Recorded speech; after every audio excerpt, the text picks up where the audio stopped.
সুখর Nobel বিজয়ী কোনো রাষ্ট্রপতি হবে না।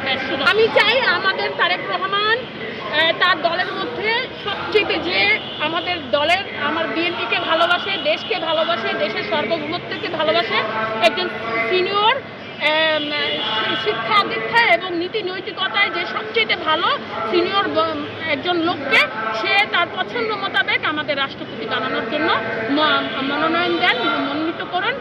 আর হচ্ছে ইউনুসের বিরুদ্ধে, ইউনুসের প্রসঙ্গে বলবো, ইউনুস জানি ভুলে আমাদের দেশে রাষ্ট্রপতি তো দূরের কথা, ও আসলে ওরা যেন ধরে গ্রেফতার করা হয়।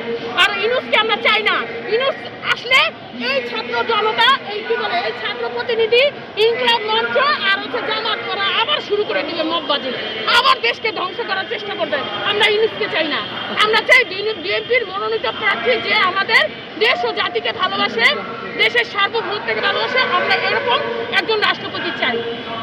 এটা আমি আমাদের প্রধানমন্ত্রী উনি অনেক ভালো বুঝে, মাশাআল্লাহ, উনি দেশকে অনেক ভালোবাসে, আমি জানি ওনার দল অনেক ভালোবাসে। তাই আমরা চাই অনেকগুলি মনোনীত ব্যক্তির কথা আসছে, তার মধ্যে আমি মনে করি যদি ফখরুল ইসলাম যদি সত্যি রাষ্ট্রপতি হওয়ার যোগ্যতা রাখেন, আমাদের তারেক রহমান যদি মনে করেন, আমি পছন্দ করি, কোনো সমস্যা নেই। আর যদি আমাদের তারেক রহমান মনে করেন না, ফখরুল ইসলাম না অন্য কোনো সিনিয়র লোক বা তার থেকে ভালো কেউ, সে তাকেও নির্বাচিত করুন। কিন্তু আমি চাই আমার বিএনপির দল থেকেই রাষ্ট্রপতি হবে। কোনো এই সুখর নোবেল বিজয়ী কোনো রাষ্ট্রপতি হবে না। আমার দলের লোককেই মেনে চাই।